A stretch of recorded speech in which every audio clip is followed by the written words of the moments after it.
अस्सलामु अलैकुम dear viewers. आज के इस वीडियो में हम डिविजिबिलिटी रूल सीखने जा रहे हैं और आज के इस वीडियो में मैं 2 और 3 का डिविजिबिलिटी रूल आप लोगों को सिखाऊंगा। तो चलिए स्टूडेंट, बगैर टाइम ज़ाया किए डिविजिबिलिटी रूल को सीखते हैं। फर्स्ट मैंने 2 के लिए कुछ एग्जांपल लिखे हैं कि आया हमारे पास ये नंबर 2 पर डिवाइड होते हैं या नहीं, पूरे की पूरी, यानी जिससे रिमाइंडर हमारे पास 0 आ जाए। तो 4 डिजिट नंबर मैंने लिखा है 2134। क्या ये हमारे पास 2 पर कम्प्लीटली डिवाइड होगा या नहीं? तो इसके लिए हमारे पास सिर्फ हमने क्या करना है, एक बात याद रखनी है कि हमारे पास जो यूनिट प्लेस पर नंबर होगा, अगर वो हमारे पास इवन होगा तो हमारे पास ये पूरा नंबर क्या होगा, 2 पर डिवाइड होगा। डिविजिबिलिटी रूल के लिए क्या है कि हमारे पास यूनिट प्लेस पर जो नंबर होगा वो हमारे पास अगर इवन हो तो हमारे पास पूरा का पूरा नंबर 2 पर डिवाइड होगा। तो 2134 के हमारे पास यूनिट प्लेस पर 4 है और जो कि इवन है, तो ये पूरा नंबर 2 पर कम्प्लीटली डिवाइड होता है। तो हम इधर लिख सकते हैं कि 2134 इज़ डिविजिबल बाय 2। मतलब जब ये 2 इस पर डिवाइड होगा, ये तो कम्प्लीटली डिवाइड होगा और इससे रिमाइंडर हमारे पास 0 आएगा। कैलकुलेटर से आप चेक कर सकते हैं और सॉल्व भी कर सकते हैं। इसी तरह अगर हमारे पास 5 डिजिट नंबर हो, कोई भी नंबर हो सकता है, 5 डिजिट, 6 डिजिट, 7 डिजिट, हमने क्या करना है, सिर्फ एक कंडीशन को देखना है। वो क्या है कि यूनिट प्लेस पर हमारे पास अगर नंबर इवन हो तो हमारे पास पूरा का पूरा नंबर क्या होगा, डिवाइड होगा 2 पर। तो ये हमारे पास क्या होता है, यूनिट प्लेस पर हमारे पास 6 है और 6 हमारे पास इवन नंबर है, तो हमारे पास 37, 14, 6 जो है ये डिवाइड होगा 2 पर। तो हमारे पास ये भी डिविजिबल है। बहुत ही आसान रूल है हमारे पास 2 के लिए। इसी तरह अगर हमारे पास ये एक बड़ा सा और नंबर हो तो इसमें घबराने की कोई ज़रूरत नहीं, बल्कि क्या करना है, हमने सिर्फ एक कंडीशन याद रखना है और वो क्या है कि यूनिट प्लेस पर हमारे पास नंबर क्या होना चाहिए, इवन होना चाहिए। तो 8 हमारे पास इवन नंबर है, तो ये नंबर भी हमारे पास क्या होगा, 7, 1, 1, 2, 3, 4, 8 भी क्या होगा, डिविजिबल होगा 2 पर। यानी हम जब इनको, इस बड़े नंबर को 2 पर डिवाइड करेंगे तो हमारे पास रिमाइंडर क्या होगा, 0 आएगा। तो हमारे पास ये डिविजिबल होता है 2 पर। अगर मैं कोई और एग्जांपल लिखूँ, फॉर एग्जांपल 7, 4, 3, 2, 6, 1, तो हमारे पास ये क्या 2 पर डिविजिबल होगा? नहीं। क्यों? क्योंकि हमने पढ़ा था कि हमारे पास जो यूनिट प्लेस पर नंबर होगा उसको इवन होना चाहिए, लेकिन ये तो ऑड नंबर है, तो हमारे पास ये पूरा का पूरा नंबर है, ये डिविजिबल नहीं होगा। तो हम इधर लिखेंगे कि नॉट डिविजिबल बाय 2। तो 2 के लिए ये डिविजिबिलिटी रूल है। अभी हम 3 के लिए डिविजिबिलिटी रूल पढ़ते हैं। तो 3 के लिए क्या है, तो इसके लिए भी हम क्या करते हैं, एक कंडीशन हमें सीखना होगा। तो इसके लिए एक कंडीशन है कि हमारे पास यूनिट प्लेस पर जो नंबर होगा,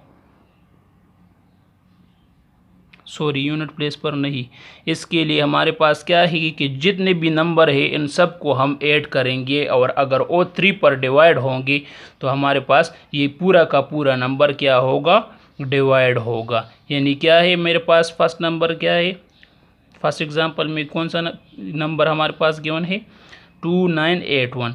तो मैं क्या करूँगा, इन सब को ऐड करूँगा। तो ऐड करने से मुझे क्या मिलता है, 2 और 9 से 11 आता है, 11 और 8 से हमारे पास आ गया 19, 19 और 1 20। तो इससे हमारे पास 20 आ गया, लेकिन 20 तो हमारे पास डिवाइड नहीं होता है 3 पर, तो हमारे पास क्या होता है,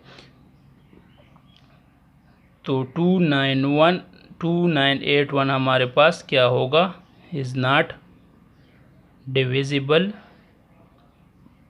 बाय 3। चलिए स्टूडेंट, एक और एग्जांपल मैंने लिखा है 13273। तो क्या ये 3 पर डिवाइड होगा कम्प्लीटली या नहीं? तो इसके लिए मैंने क्या आपको बताया था कि जो नंबर है हमने क्या करना है, उन नंबरों को ऐड कर लेना है। तो 1 + 3 + 2 + 7 + 3 इन सब को हम सम अप करते हैं। तो इससे हमारे पास क्या आता है, 1 + 3 से 4, 4 + 2 से 6 और 6 और 7 से हमारे पास 13 और 13 और 3 से आता है 16 और 16 हमारे पास पूरा का पूरा 3 पर डिवाइड होता है। तो सॉरी, डिवाइड ये भी डिवाइड नहीं होता है,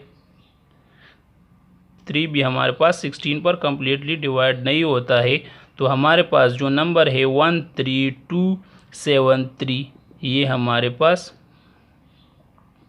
डिविजिबल नहीं होगा 3 पर। इसी तरह मैंने एक और एग्जांपल लिखा है,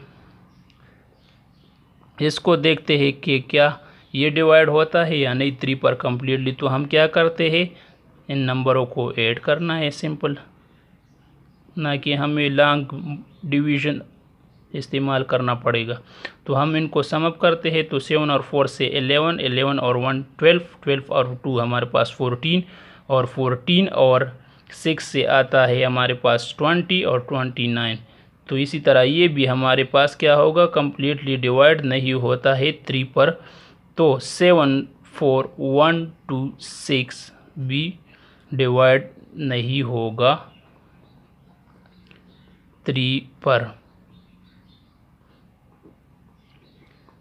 तो चलिए कौन सा अगर होगा, मैं आपके लिए एक एग्जांपल लिखता हूँ। कौन से नंबर, जैसे कि हम लिखते हैं 1 3 और 5 और एक में 1 और लिखता हूँ। अगर हम देखते हैं कि ये 3 पर डिवाइड होता है या नहीं, तो मैंने क्या करना है, इन नंबर को सम अप करना है।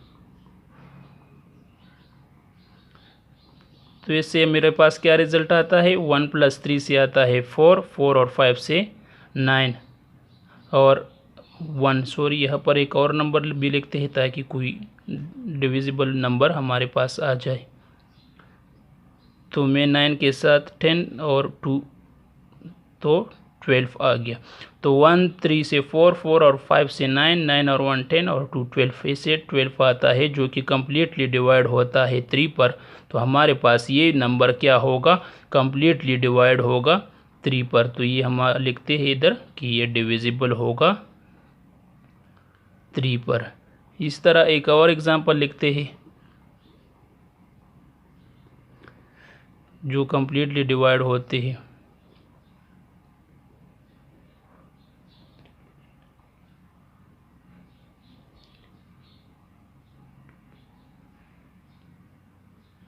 ये क्या हमारे पास कम्प्लीटली डिवाइड होगा या नहीं? तो हम क्या करते हैं, इन नंबरों को सम अप करते हैं। तो 1 + 4 + 3 + 2 + 5। तो 1 + 4 से 5 आता है, 5 और 3 8, 8 और 2 10 और +5 15। तो 15 हमारे पास डिवाइड होता है 3 पर। तो हमारे पास ये पूरा नंबर जो होगा 14325 डिवाइड होगा 3 पर। तो मुझे उम्मीद है कि तमाम स्टूडेंट को डिविजिबिलिटी रूल 2 और 3 समझ में आया होगा। तो आज के लिए इतना ही काफ़ी। Thank you very much.